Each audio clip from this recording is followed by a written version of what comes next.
¿Que qué pasaría si el Doom Slayer cae al infierno de Dante? Bueno, yo tengo mi idea bastante clara, al igual que muchos de ustedes seguramente, y es que para mí los demonios deberían empezar a recordar el Padre Nuestro y todos los rezos que se sepan, a ver si Diosito los perdona porque este tipo no va a tener ninguna piedad. A ver, esto va a ser muy diferente a cuando di mi opinión sobre cuánto aguantaría Kratos en Dante's Inferno. Kratos es mucho más humano que el Slayer a fin de cuentas, aunque suene contradictorio y ridículo, pero es así. Y ojo, esto va mucho más allá de que el Slayer actualmente se haya convertido o no en un dios. De hecho, ese es el argumento más irrelevante de todo lo que viene a partir de aquí por el resto del video. A ver, la principal diferencia es que lo que pasaba con Kratos es que nada más caer en el infierno de Dante, Lucifer le iba a empezar a picar los sesos rememorando, digamos, todo el daño que había causado. Y eso, les guste o no, a Kratos le afecta y le afecta muchísimo. De hecho, ya ha demostrado estar arrepentido de muchas cosas y sentirse bastante culpable. Con Doom Slayer en cambio no pasaría eso, y es que el principal problema aquí, y donde Lucifer lo tendría bastante jodido, es que el Slayer no, tiene el cerebro demasiado atrofiado. El tipo literalmente no siente ningún remordimiento y jamás se arrepiente de nada. Prácticamente carece de conciencia y sentido común. Básicamente se ha vuelto una máquina de matar y solo vive para exterminar demonios, y todo lo que él considera una amenaza inminente lo liquida sin demora. Ya después veremos qué consecuencias trae eso, pero él es de los que dispara primero y pregunta nunca. Es más, no debemos olvidar que cuando los centinelas lo encuentran, el pobre hombre apenas podía articular unas pocas palabras, balbuceaba con dificultad y ya al final solamente le quedó el famoso desgarrar y destripar. O sea, un trauma fatal y un currículum que perfectamente aplica para el manicomio, digamos, de Arkham, ¿no? Ojo, eso no quiere decir que sea tonto, de hecho es bastante listo, ya que en el DLC de Dioses Antiguos, el Slayer sabía que si le devolvía todo el poder al Padre Creador, este no le permitiría destruir a Dabot, su primogénito, digamos, y el Señor Oscuro, el amo, el padre de los demonios, ¿no? El creador de los demonios. Y es por eso que destruye primero la energía pura del creador para luego traer de vuelta a Dabot y poder matarlo y así llevarse a todos los demonios de todos los planes existenciales. Ahora, si lo metemos al infierno de Dante, no solo te pulveriza los entornos y a todos los jefes y demonios a puño limpio, incluido a Flegias, sino que Lucifer no podría atormentarlo psicológicamente justamente porque no hay nada con lo que atormentarlo. El propio Slayer ya sufre alucinaciones sobre Daisy en el infierno y también cuando está tranquilo en su nave de vez en cuando la ve o imagina que anda por ahí.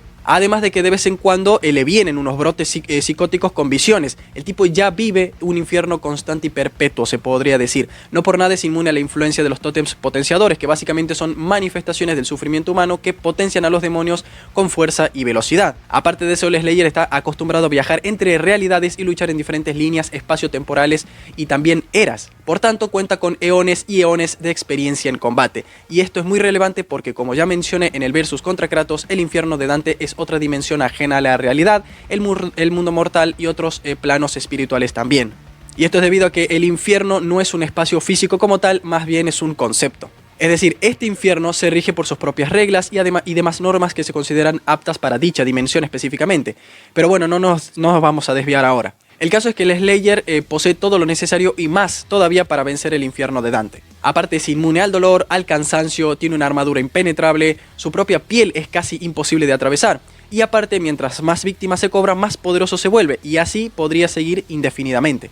Es resistente a temperaturas superiores a la superficie del sol y al cero absoluto. Posee inmunidad ante la corrupción demoníaca del icono del pecado, que pudo incluso corromper a seres divinos como los Makers. Es tan genial el sinvergüenza que el propio Señor Oscuro Dabot, un primordial, optó por tomar la apariencia física del Slayer, porque para declararte gobernante del infierno en el universo de Doom, se debe ser un auténtico guerrero. Y el Slayer es el guerrero definitivo, el guerrero perfecto. O sea, ¿qué tan épico tenés que ser como para que el líder supremo del infierno decida verse igualito a vos? Porque no existe nadie más intimidante. Y ni qué decir de la espada crisol del Slayer, un arma considerada divina y con la que puede negar inmortalidad, que, ojo, no es lo mismo que matar seres inmortales. Y lo explico de esta manera. Lo que hizo el Slayer con la espada crisol fue separar la hoja de la empuñadura dejando el filo incrustado en el pecho del titán para que este no despierte nuevamente, ya que es inmortal. Además, la espada se alimenta de energía demoníaca, o sea que en el infierno de Dante igualmente se da un banquete de poder. Sin embargo, debo aclarar que con esta no podría matar definitivamente a Lucifer, pero no porque este tenga un atributo especial más allá de ser inmortal, sino que lo vuelve inmortal es la voluntad de Dios. O sea, para que se entienda bien esto, debemos tomar en cuenta que Dante's Inferno, si bien incluye conceptos de la mitología griega y romana, su base principal es el cristianismo. Y según la Biblia, llegado el momento preciso, Dios mismo se encargará de acabar con el diablo. No hay otro que deba ni pueda hacerlo porque está prohibido. Y la palabra de Dios es inalterable e intachable. Por esa misma regla fue que Dante no pudo matar directamente a Lucifer, solo confinarlo nuevamente. Así que con la espada crisol el Slayer podría hacer prácticamente lo mismo, es decir, dejar a Lucifer en estado vegetativo, por así decirlo, mientras que su esencia inmaterial sigue libre por ahí, tal y como podía hacerlo desde siempre a pesar de estar aprisionado, ya desde un principio. De hecho, me viene a la cabeza de pronto que al hacer eso el Slayer habría cumplido la misma misión de Dante, pero incluso mejor, ya que al no tener la cruz en el pecho con sus pecados, Lucifer no podría aprovechar eso para manifestar su remanente de poder en el purgatorio, como lo hizo al final del juego, y tampoco podría esparcir su influencia por ahí. Es más, corríjanme si me equivoco, pero yo creo que hasta pasaría limpito y sin nada de pecado, porque el Slayer, o el Doom Marine, en todo caso también, nunca atentó contra ninguna otra persona, o sea, ningún otro ser humano ha sufrido a causa de él, más bien, siempre se ha dedicado a exterminar solo entidades demoníacas, o sea, ha impartido justicia hacia el mal todo el tiempo, toda la saga. En definitiva, el Slayer se pasea el infierno de Dante como Pedro en casa, o sea, no necesita ser juzgado ni pasar por ningún círculo.